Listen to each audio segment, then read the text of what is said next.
Out plate जाई से सरगाटा चलौथला एगोटा का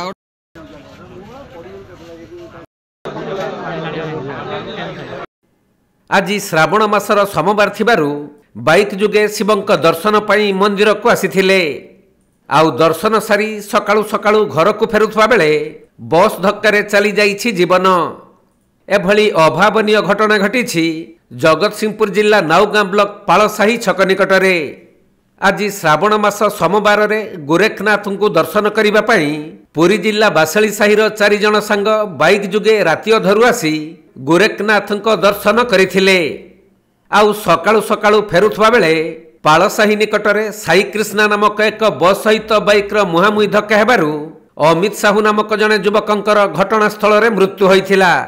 तेबे अन्य जने सांग चित्तरंजन राउतराई को गुरुतर अवस्था रे जगतसिंहपुर जिला मेडिकल को निया जाइथिले भी सेठारे डाक्तर चित्तरंजन को मृत घोषणा करिसंती।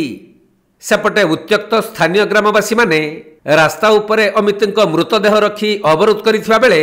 नाउगां पुलिस घटनास्थल रे पहुंची लोकमानंकु बुझासुझा करी अमित साहू को मृतदेह को जबत करी अधिक तदंत करुछंती।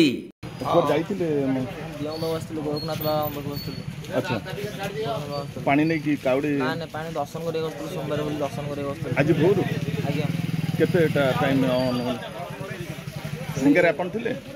आज्ञा ना ना हमें आस्तुल आज्ञा माने ये टिके पछे रही जंदी हमें जस्ट टिके आज्ञा माने 2 किलोमीटर आगो पळीजु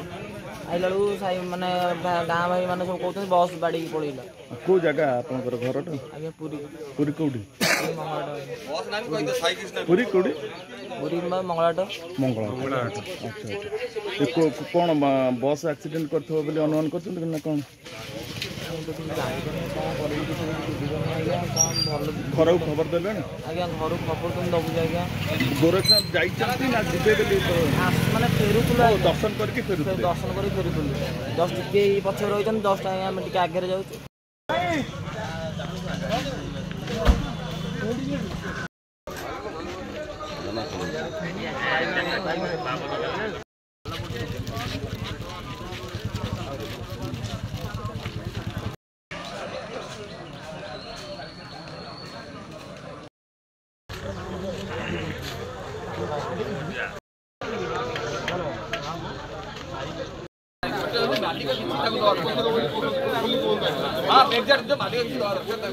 जगतसिंहपुर जिल्लारू वैष्णव रावलंक रिपोर्ट कोणार्क लाइव।